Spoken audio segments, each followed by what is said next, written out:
kabar kurang mengenakan datang dari dunia pendidikan Indonesia karena dunia pendidikan Indonesia berduka.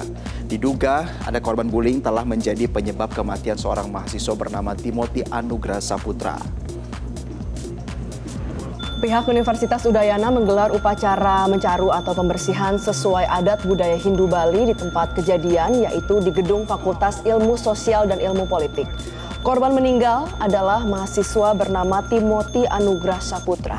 Ia ditemukan meninggal dunia usai jatuh dari lantai 2 gedung fisik. Diduga korban sempat mengalami perundungan sebelum akhirnya ditemukan meninggal.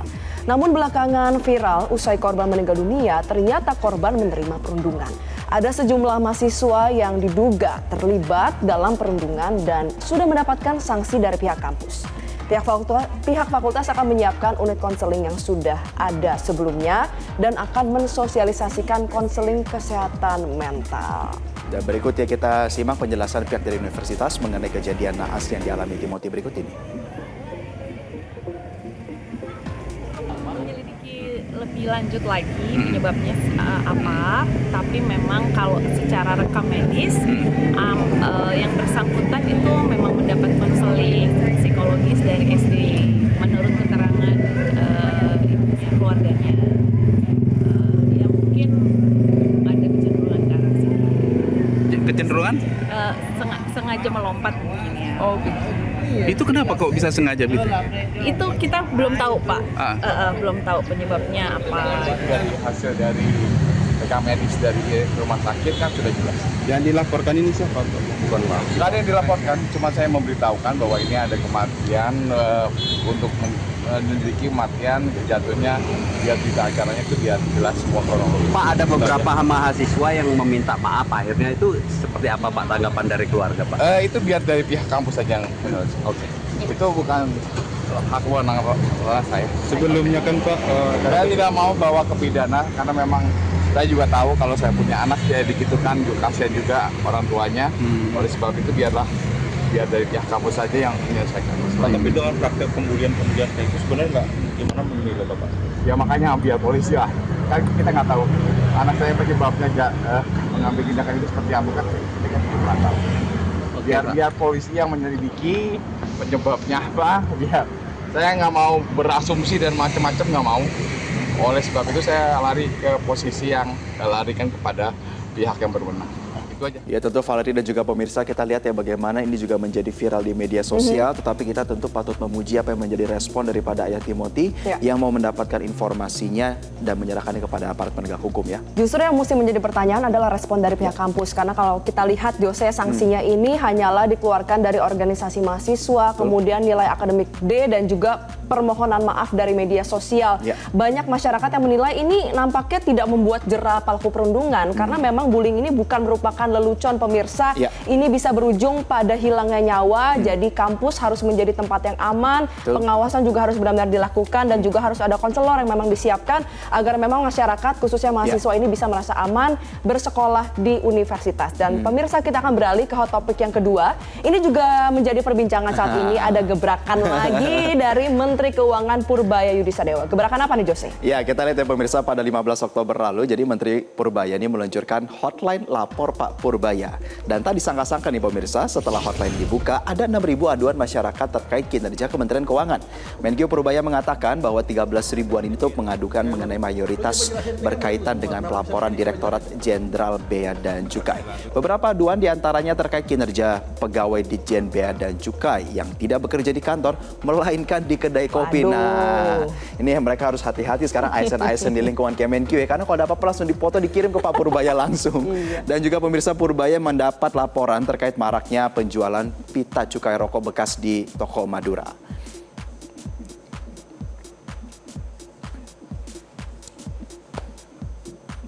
Jadi layanan lapor Pak Purbaya ini disampaikan melalui nomor WhatsApp resmi 082240406600. Jadi publik bisa langsung melaporkan kalau melihat ada dugaan pelanggaran atau perilaku tidak profesional aparatur pajak dan bea cukai. Purbaya mengatakan sudah ada 13.285 pengaduan yang langsung akan diverifikasi lebih lanjut. Tapi juga ada loh ternyata 2.000 sekian aduan ini isinya ucapan selamat maupun pujian. Jadi ini jadi salah ya peruntukannya, kok malah jadi untuk ujian. Tapi terlepas apapun itu, ini bukan kali pertama ya ada dibuat sebuah wacana dan juga wadah untuk mengadukan tindakan-tindakan yang pastinya kurang menyenangkan dari masyarakat langsung pada pihak terkait, dalam hal ini kepada Menteri Keuangan kali ini. Semoga memang ini benar-benar ada tindak lanjutnya, karena kan sudah ada lapor Mas Wapres, tapi saat ini udah nggak kedengeran nih Jose. Dan untuk komitmennya kita juga coba untuk simak ya kutipan selengkapnya dari Menteri Keuangan Purbaya Yudi Sadewa berikut ini. Ini dianggapnya kalau menteri jauh banget ke bawah, jadi nggak mungkin turun ke bawah. Makanya saya set up pengaduan ini untuk menerima masukan langsung dari masyarakat. Kalau saya dari pusat kan orangnya paling sedikit. Ini kayak crowd reporting. Ya. Jadi semua kirim masukan ke saya. Ini nggak mungkin semuanya ditindak kan, tapi once beberapa ribu orang ditindak, yang lain saya harapkan nggak mengulangi lagi. Pada dasarnya seperti itu, jadi masukannya amat berguna buat kita dan kita akan follow up, nggak main-main. Saya harapkan dengan gitu nanti governance culture-nya pemerintah atau bea cukai bisa berubah. Ya kita lihat ya Valdi dan juga pemirsa, ngelihat muka Pak Purbaya serius itu tuh. Serius banget, biasa begini-begini Jose, ini serius ini, bahaya ini. Bahaya ini. Dan pemirsa kita beralih ke hot topic yang ketiga dari Surabaya, Jawa Timur, di mana semburan gas muncul di salah satu sungai di kawasan Rungkut, Kota Surabaya. Dan hasil pemeriksaan awal tim geologi ITS menyebut semburan tersebut merupakan gas dari lapisan bumi.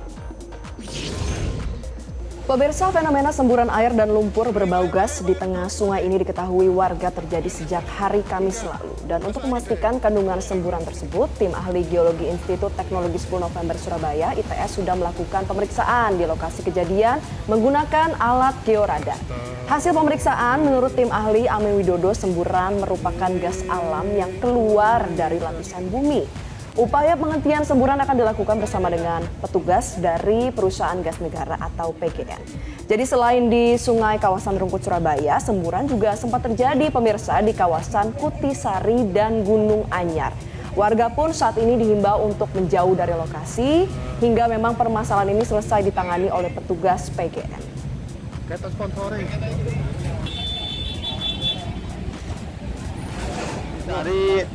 Mungkin ada pipa gas yang bisa kita deteksi di antara terutama di kiri kanan sungai.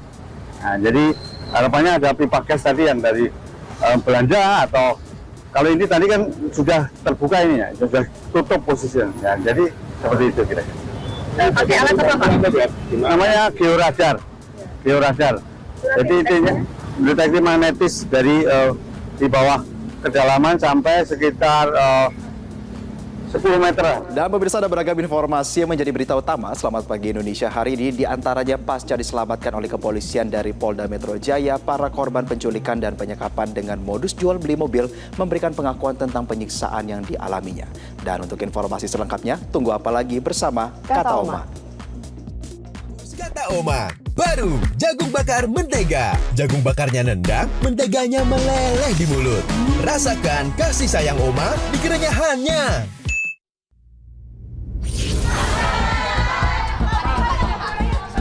Kementerian Keuangan telah menyetujui anggaran pembelian jet tempur Chengdu J-10. Jet tempur asal Cina dikabarkan juga akan segera tiba di Indonesia. Menteri Keuangan Purbaya Yudi Sadewa menegaskan, Kementerian Keuangan telah menyetujui anggaran pembelian fighter jet atau jet tempur dari Cina, Chengdu J-10. Anggaran pembelian jet tempur buatan Cina ini mencapai 9 miliar dolar.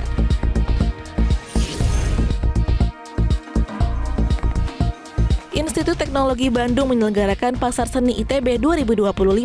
Acara ini diselenggarakan selama 2 hari, 18 hingga 19 Oktober 2025 di Sasana Budaya Ganesa atau Sabuga.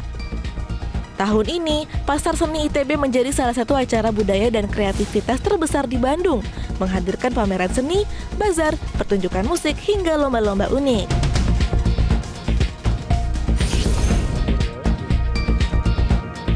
Pasca diselamatkan oleh kepolisian dari Polda Metro Jaya, para korban penculikan dan penyekapan dengan modus jual beli mobil memberikan pengakuan tentang penyiksaan selama mereka disekap.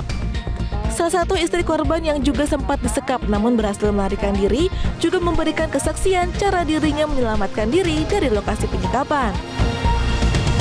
Dan saya mengucap jelajahi cara baru mendapatkan informasi Download Metro TV Extend sekarang.